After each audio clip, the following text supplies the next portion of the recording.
Hello.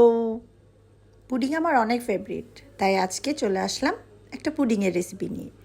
এই যে দুধের ভেতর গুঁড়ো দুধ একটু মিক্সড করে নিচ্ছি। এখন চলে আসলাম ক্যারামেল করতে।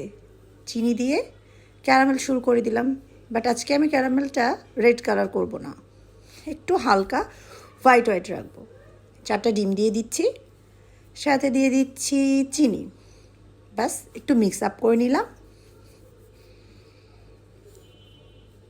এবার আমি এটার সাথে আমার গরম করে রাখা যে দুধটা, ওটা ঠান্ডা করে মিক্সড করে নেব।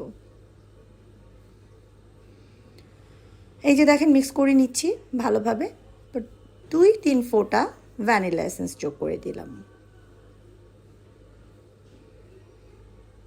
এই যে আমি ড্রিমের ভ্যানিলা এসেন্সটা ইউজ করেছি, এটা আপনাদের সবার সাথেও শেয়ার করলাম। এখন আমি আমার এই যে ড্রাগন সুইটসটা, এটা আমি সুন্দর করে সাজিয়ে বসিয়ে নিলাম। এটা মিঠাই পেয়ে যাবেন, মিঠাইয়েরই একটা মিষ্টি, নাম ড্রাগন সুইটস। এখন আমি আস্তে আস্তে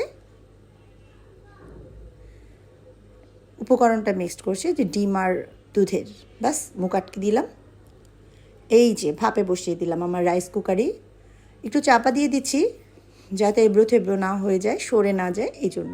অবশ্যই মুখটা আটকাতে ভুলবেন না। হয়ে গেল আমার পুডিং। এই যে এখন আমি পুডিংটা বের করে নিব।